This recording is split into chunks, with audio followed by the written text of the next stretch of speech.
So then I was in high school, like I say, and we had to work. Every summer they grew tobacco, and that was the job that me and Ruth and Rachel and Shirley went to help put in tobacco. That means you take it off of the wagon that the farmer has picked it and put it on the wagon. They bring it to the barn, and then you pick it up, and that's called, you're a hander. So you hand out 3 or 4 stalks of tobacco. You hand it to the person that's a looper. Now they loop it onto a tobacco stick, and they loop it really fast. And it takes three handers on one side to keep them busy all the time. And we started out getting about 25 cents an hour. Well, you have to know, a 25 cent would buy you a Pepsi and an ab or something. It wasn't like today, you can't buy a Coke. So we would take our lunch, but sometimes somebody would go to town and get some Pepsis. But we would work 8 and 10 hours a day, and we saved up that money and would buy our school clothes. Well, I saved up mine, and we would buy some clothes to wear to school. But one day I come across the problem. I had lost some money, and I couldn't remember where I put it. And I had talked about, there was a watch I wanted. I was admiring a watch down there in the dime store, which we had a dime store. Everybody said I could make $1 go farther than anybody in the dime store. But I had talked about getting a watch, but I didn't get it because it was going to take more money than I wanted to spend.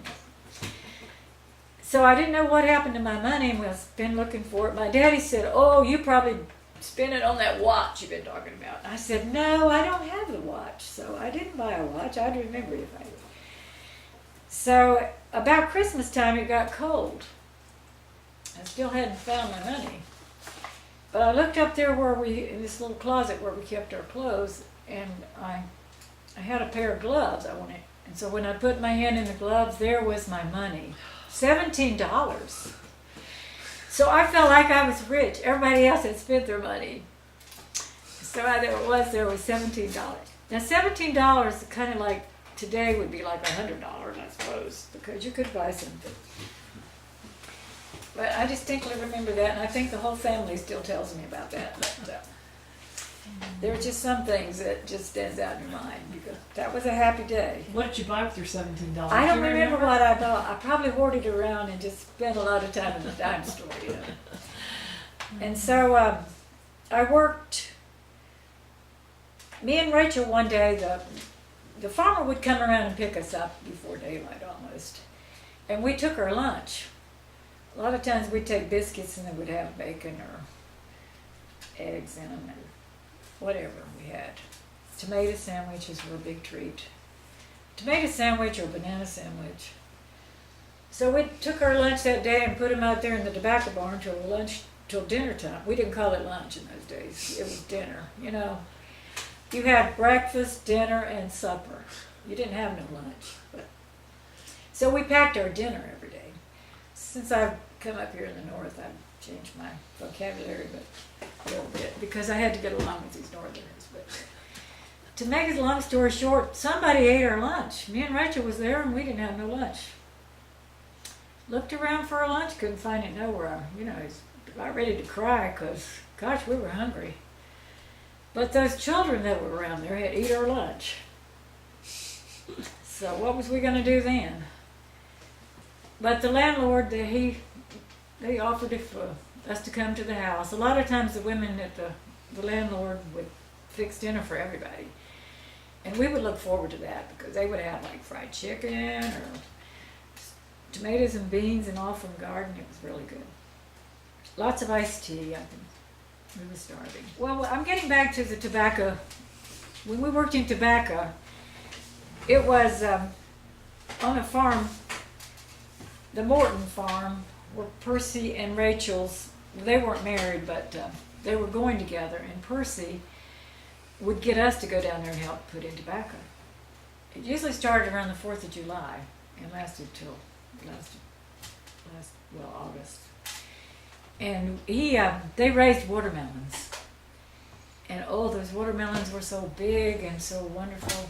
But they were so plentiful that we would just go down there and bust one open and just eat the heart out of it. We didn't mess with the rest of the watermelon. I mean, that's just how plentiful they were. It was so juicy and just sugary, you know. We enjoyed that so much.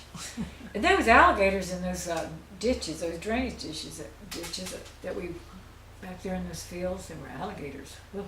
Oh my gosh. Scare you to death. And also lots of snakes. We ate the watermelon. It was so good. And sometime we would make watermelon teeth. Have you ever heard of watermelon false teeth?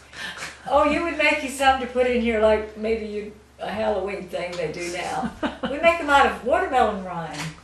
Oh my goodness. And there was a movie somewhere that we got lost because Harriet, she was a movie maker then, and she took us with the watermelon teeth. And to this day, she's still trying to find where that film is, and she thought maybe I had it, but I'd like to see it. It was green teeth because we just used the green part, just cut out the teeth, and you can cut out fairly big. I can just put it around underneath your lips, underneath here, and it looked so funny, and we would laugh. I was working in tobacco. We was working with a lot of black people too, but they had lots of good stories to tell. And time went pretty fast, but oh, if it started thundering and lightning, we were so happy. Yay, we get to stop. Not thinking about the poor farmer. So, and Mrs. Morton, she was the landlord. Although I don't think they owned the farm then, but they were renting it. So she would cook the biggest, nicest dinner you've ever seen. We just been working tobacco just to get that. You were telling about Mrs. Morton cooking a big meal or something? Oh, she would cook fried chicken for dinner, and she would have collards with dumplings on them. She would have tomatoes. She liked to put vinegar and stuff on the tomatoes, though. All kinds of vegetables, butter beans. She would pick them the night before. She was a worker. Iced tea, cornbread, a table full, like you was just going to a buffet. And I don't know how she did it. Oh my goodness, me neither. And it was so hot in that kitchen, and then she had to wash all those dishes. There was no paper plates those days. You did it all from scratch.